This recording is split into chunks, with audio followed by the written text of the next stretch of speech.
Our mission clearly states our goal is to make sure that people of all ages are engaged in making choices for a sustainable future. This isn't just a park and playground for kids. This isn't just a spot for retirees to take walks. This should be available and accessible to everyone, regardless of age, income, background, ability. The design of our sensory trail is a key piece of that. That was designed specifically to give a trail system that was accessible to people with physical disabilities.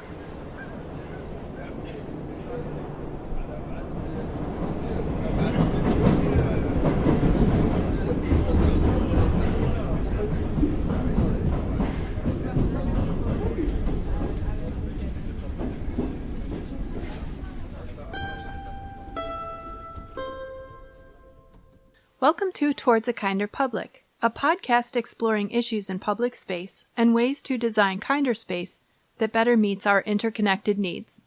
I'm Kevin Castle, and along with Annie Chen, we are Kinder Public. Today's episode is How a Semi-Rural Park Models the Power of Public Space, Part 2. This episode is the second half of our discussion with Kate Morse, Executive Director of Hudson Crossing Park. If you have not listened to the first half of our interview, we invite you to visit last week's episode and listen there first.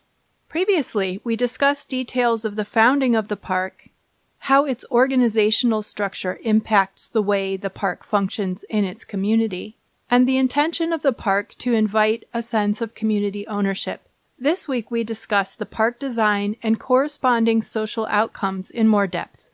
While Hudson Crossing Park is a natural area situated just outside a historic Main Street business district, it maintains an interesting and active presence in local civic life.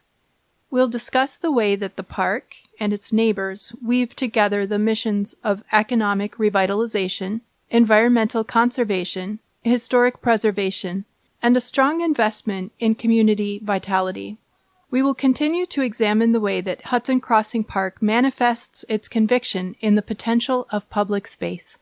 Please visit the links in the episode notes or go to our website at kinderpublic.com for further information and images of the design. We are grateful to have with us now Kate Morse, Executive Director of Hudson Crossing Park. With respect to playground design, there is ongoing research about how children's play spaces are public space participation practice for kids. Some researchers believe that placing those spaces off to the side by themselves, similar to the metal fence flooring, a model that you're talking about. Playground monsters. Right, similar to that model. And surrounding them with a fence may undermine future public participation skills. The play garden is centrally located and entirely porous. Play often appropriates other nearby structures that may seem to be more for grown-ups, such as the stone stairs and the pavilion. This design is so validating for kids in public space. I've noticed it can also require a period of adjustment. How did the designers come to the decision to not separate and fence in the children away from the so-called real activities of the park? Is cultivating public participation a central part of the operational goals of the park? And we touched on this little. Yes, yeah, absolutely. Again, very early on, we recognized that public participation in every level was an absolute necessity for the park to be a success. That was definitely a piece of it. And also just inclusivity. I think that especially, obviously we were planning the park long before COVID was ever in any of our experiences, but we naturally over the course of more recent history have slowly been pulling away from our communities. The loss of the front porch conversation, for lack of a better example, is a very real thing. And ideally, if you are out in a public park, you should be part of that community public experience. And by having the play garden not only be sort of the central and one of the first things you come across, but it also sets the tone for hopefully the rest of your experience while you're there. You're going to find some unexpected things. You're going to find unexpected experiences. And it might make you stop and think a little bit of, there's a labyrinth in there. Oh, I guess you can walk in that labyrinth, or I wonder what that's for. Or, oh, there's a slide over here. I didn't even know that was there. We sort of force this level of engagement that wouldn't exist if things were just immediately placed in front of you. This is what this does. This is what that does. There's no room for interpretation. We want that interpretation. And we think that that's not only an important piece of who we are as a public space, but it's an important conversation to have in every aspect of your life, to make sure that you're not just necessarily taking things at face value, but saying, how can I interact with this? How can I utilize this to improve my experience and hopefully someone else's experience? I can't think of another playground that encourages kids to observe their natural surroundings so carefully. The way this playground is designed, the built elements are fused into the landscape. There are different levels, and the kids can be inside the berm, closely interacting with the soil, in the brush on the hillside, with the view of the textures of the growth, and up high with a view into the trees and of the birds. It is so impactful to embed the playground within the landscape. Can you talk about the way that the educational mission of the park interacts with this playful space? Do you find that children participate in play and programming at Hudson Crossing with a feeling of expertise of the natural world around them? They do. It's really, I hate to use this word too often, but it's a really magical thing to see kids awaken to the actual experience of interacting with the natural world around them. It's hard because, especially with the traditional educational system these days, you learn about things through books, you learn things online, you learn things by being told about these things. And we are fortunate enough to live in an area where we not only have a huge number of natural resources, but we have a huge amount of history in our backyard.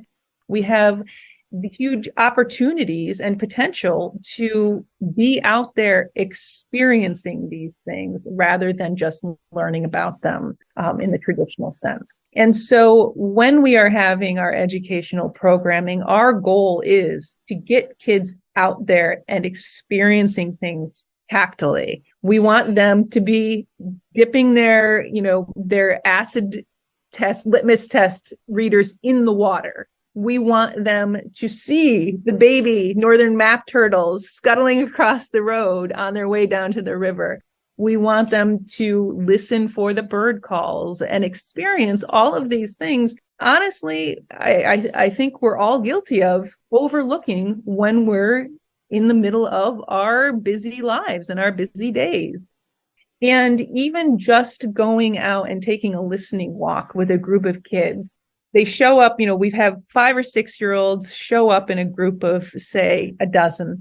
They're all talking, they're all running around, they're all so excited. And then when we start our walk along the sensory trail, which goes along the Hudson River, we ask them, okay, we have to be quiet. We have to walk quietly. We have to listen.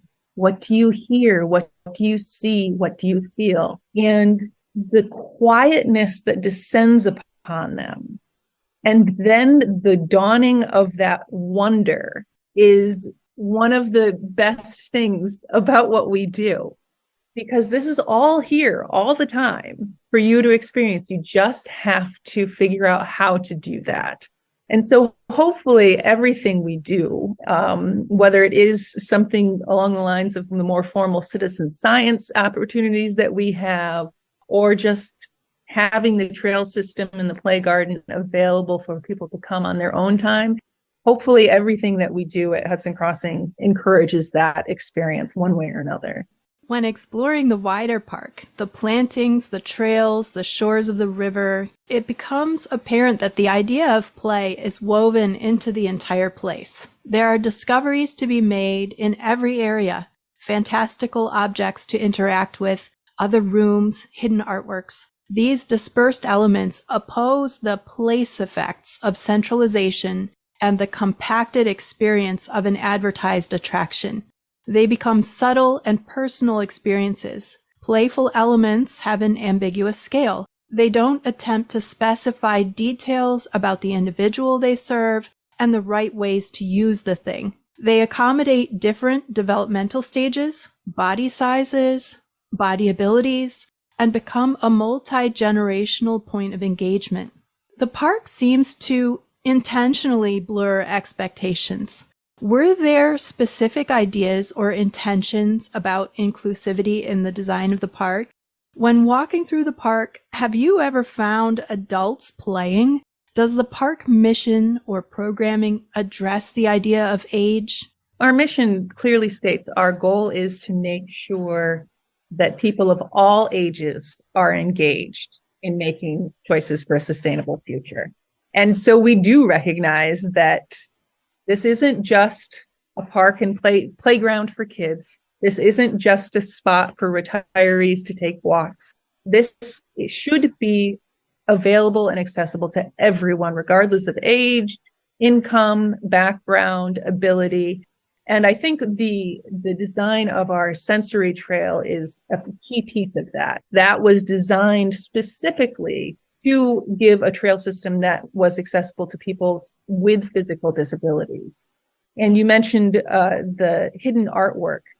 Along the sensory trail specifically, there are small bird sculptures here and there, which a lot of times I'll be, taking a group through and I'll say, oh, and here's our nuthatch. And people will say, I've walked past that 1.5 million times and I've never noticed it. Those bird sculptures were actually created by one of our founding group, Lee Johnson, who was a local artist, local metal worker who also made our beautiful gate that welcomes visitors. And he made them life-size and as accurate as possible so that if you have a vision disability or a challenge, you can actually go up and feel these sculptures. They were built to be touched and experienced and get an idea. And obviously, even if you don't have any of those challenges, you can hear a bird and then you can see a life-size version of it right there next to you, which is a really interesting and exciting way to experience something that, again, you overlook because, oh, it's a woodpecker. I've heard that. But here's a life-size woodpecker sculpture. And oh, look at this. Look at the cool crown of feathers it has. And I had no idea their tails were this long. Things like that really change the experience. And the idea of making everything as inclusive as we possibly can was a key piece of the plan. This was never meant or envisioned to be something where someone would go and feel unwelcome. Again, going back to that find your own adventure. We have so many people who come, they walk their dogs every day at the park. And that's what the park is to them. That's their fun place to go with their dog. Other people find a sense of peace, whether they walk the meditation labyrinth or they walk the trails. Others, it's the prime bird watching spot, or they go fishing, or it's just a place to go cool off and splash in the water, or watch the boats go through the canal. All of these pieces are worthy in their own right. And the last thing we would ever want to do is to choose one over the other. And so the need to have all of this sort of simultaneously happening ended up basically dictating that, no, this all has to flow in its own way. We can't have any barriers saying this is where you should be and this is what you should go and do. And then we just, again, wanted to kind of enhance it with these fun little discoveries. One of my favorite things to do, again, along the sensory trail, we have a heron statue. And it's standing just off the edge of the trail. And I can't tell you how many times I've been walking one way along the trail and I've had adults walking the other way and go, don't move, there's a heron, before it dawns on them that it's not an actual living bird. And the peals of laughter inevitably just burst out of them. And it doesn't matter if they're young or old, or, they come across as being very reserved. And to me, that's one of the best examples of what we can provide, is this unexpected moment of surprise and excitement. And then just this joy of realization of, oh, that's not what I thought it was, but this is great. And I think that really kind of captures the personality of Hudson Crossing, where it's whimsical, it's educational, and hopefully it's surprising and brings you a little piece of unexpected joy when you visit. Although the park sits outside the business district, it is an essential part of the commercial identity of the area. Hudson Crossing Park interacts with and hosts everything from the local djembe drum studio to the local contemporary dance studio to co-hosting a winter lecture series in the Greenwich Free Library, and that's just to name a few. Some of these businesses and organizations have ample space and programming of their own, but the park seems to be in relationship with local businesses as both a participant and a second location. The park has not only closed the geographic distance between itself and the towns that are major stakeholders, but has also built a bridge between commercial indoor space, dedicated to commercial activity, and natural space, which is not commercial in mission. You've touched on this already, but if I could ask for further detail, what is the connection or commitment between the park and the nearby business districts? Is this written into the mission or purpose of the park? You've indicated that it is. What does the interaction look like in these mutually supportive relationships and collaborations? And what limits does the park have for commercial activity? I'm thinking of, for example, the fact that park entry and many activities are free of charge. Sure. I'll answer that piece first. We are always open to partnerships, and we do offer our grounds and facilities for rental. And that's the only time that we have any sort of restriction on what our visitors can or can't do. And we always do this with the caveat of the park will be open to the public. If you're reserving the pavilion for a specific event, you can have the pavilion for this amount of time, but just so you know, there will be people enjoying the rest of the property. And we would certainly welcome a commercial atmosphere or opportunity in that same manner, within a limited capacity. We would never, ever consider doing something long-term that would seriously restrict public access to the park or to major pieces of the park. But, if someone wanted to have a craft fair or something like that, by all means. Mm-hmm. And to be fair, we look at that as another potential economic driver for our downtowns. For the last 2 years, we were lucky enough to have the Albany Symphony Orchestra come and provide a free community concert. Obviously, that's a free community concert, but they take up a lot of space. Our entire field and pavilion and the vast portion of the park is taken up with this event. But the last event, we had thousands of people come, and it was fabulous. And it brought a lot of business to our downtowns. And that recognition that a healthy downtown is a piece of a healthy park, a healthy community, a healthy region is a big piece of who we are. Schuylerville specifically has had a lot of struggles over the past few decades, especially with, the loss of a lot of industry, the PCB pollution in the Hudson, which had to be dredged up and cleaned. It had some rough times and a lot of challenges that a lot of other communities didn't have to face.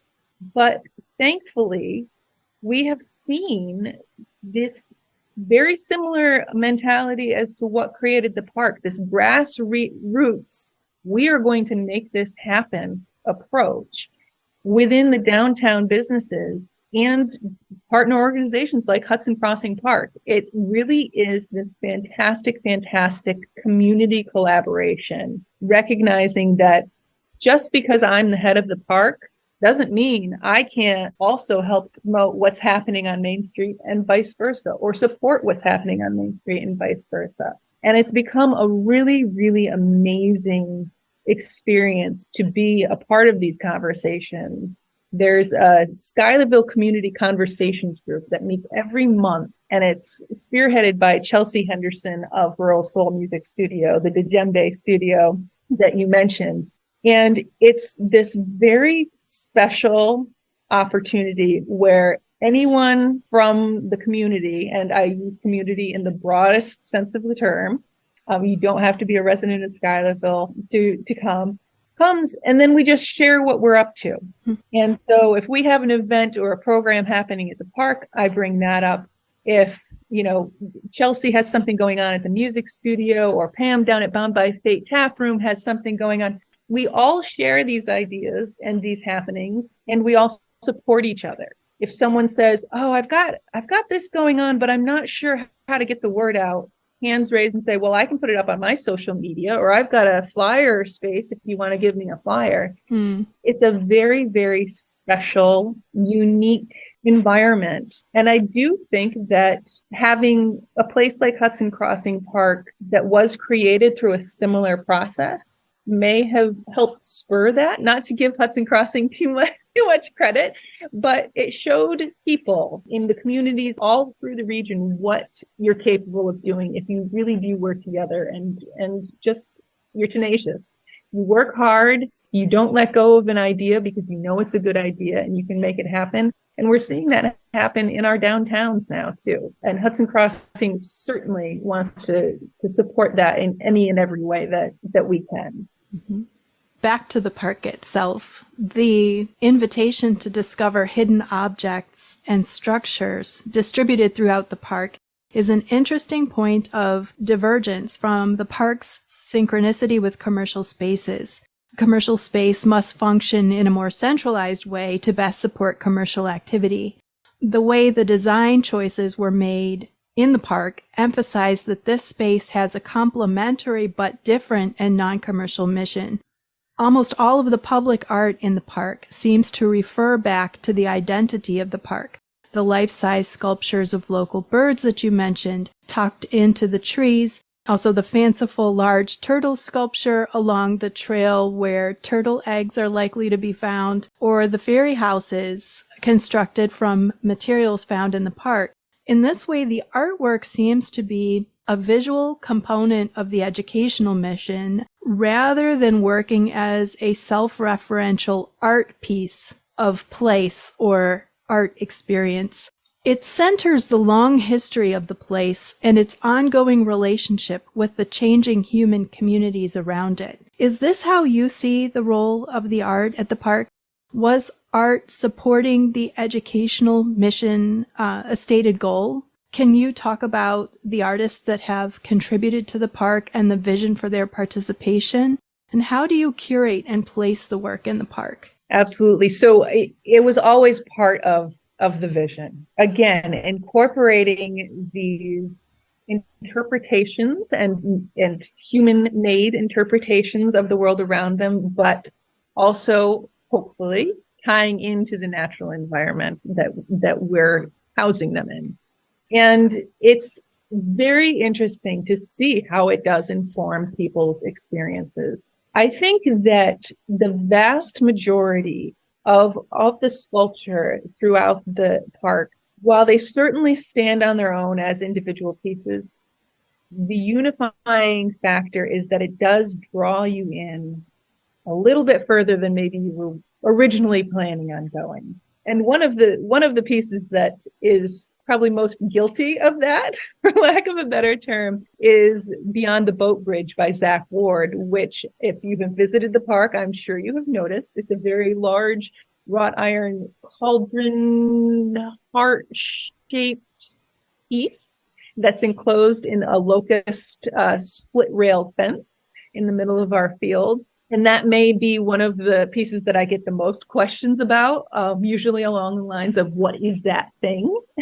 And my response is, what do you think? What do you think it is? And it's a really neat piece because it literally invites you to go into that pendant area and interact with the piece itself. It has a hinged door that you can open and close. And I think that's just a prime example of our general approach to art. There certainly is the educational piece with a lot of our pieces. I mentioned Leif Johnson earlier, who designed and created the birds and our wrought iron gate. He and Luke Clayman also created a piece that's down by our floating dock along the canal, and it's called Molly's Knob. And that was actually created in honor of General John Stark's wife, who, again, tying back to the history of the area, he was an American general who was credited for one of the main reasons that the British had to surrender after the Battle of Saratoga, because he cut them off their retreat. But Molly, his wife, is credited as the one who convinced him not to quit the whole thing in the first place, because he was kind of discouraged because he didn't think he was getting enough credit. So lo and behold, here we are. His name is very recognizable. Molly's isn't. But our artists wanted to sort of give a nod to her as a very important piece of this local history that sort of gets overlooked. And I think that's just a fantastic interpretation of that story. And the same down at Eagle Point, there's a piece that was created by Sandy McLeod called Rockin'. And I personally didn't even realize this until I started working at the park, but it's a vertical piece with a large piece of granite that, again, is on a wrought iron rod with a large wheel at the top. It was inspired essentially by the canal system and just the mechanical and engineering genius of the locks and everything that goes into operating the canal. And if you turn the wheel at the top and you spin it, the entire piece rocks back and forth like the waves of the water. I had no idea. But again, you're invited to interact with these pieces one way or another. You're treated with something unexpected, and it does go back to the identity of the park. It may be obvious, it may not be obvious to the average viewer, but by noticing these pieces and having them throughout the property, we are helping tell the story and the stories of the history of the park and its surroundings. Mm-hmm. I visit the park almost every week and see that elements of the park continue to emerge and grow. Can you talk about what you're working on and what's in store for the park in the future? One of our biggest projects that we're working on right now, and probably the one that I'm most excited about, is that we are installing new native plant pollinator gardens. And you may have noticed they started going in last year, and this year they're going to look really good because they've had a year of growth under their belt, spurned by our amazing volunteers who spent hours and hours and hours out there planting and laying all of the mulch and plotting things out. We are now going to have some really beautiful swaths, both in the play garden area and at Eagle Point, which we will then be able to utilize for our educational programming. We're going to have some walks where we talk about the importance of native plants and flowers and pollinators in our entire environmental ecosystem, as well as our backyard. And we're also working on installing a meadow in the sky, which will be a path through the field of various trees that are native trees that are very important to pollinators, that will grow and keep each other healthy and keep the environment healthy and really become, I think, a focal point of the park. Again, inviting people to go a little bit deeper, experience something that they didn't necessarily plan on experiencing, and hopefully learn a little bit along the way about how they can be good stewards for the environment and make sure that all of these things are here for generations to come. That's beautiful. Kate, thank you so much for your time today and for explaining all of these things about this spectacular park. I hope our listeners get a chance to visit and experience some of these things for themselves. It's really a spectacular place. Thank you so much. Thank you. Thank you so much. Subscribe to Towards a Kinder Public on Apple Podcasts and leave us a rating and a review. We would love your feedback. To share information about issues in public space and spaces that are doing things right, email podcast@kinderpublic.com. Links to more information about the guests and topics mentioned, as well as a full transcript of the conversation, are available on the podcast section of our website, kinderpublic.com. Visit our website to learn more about our work. I'm Kevin Castle. Our guest has been Kate Morse, Executive Director of Hudson Crossing Park. Here is the sound of a late summer evening in the meadow at Hudson Crossing Park.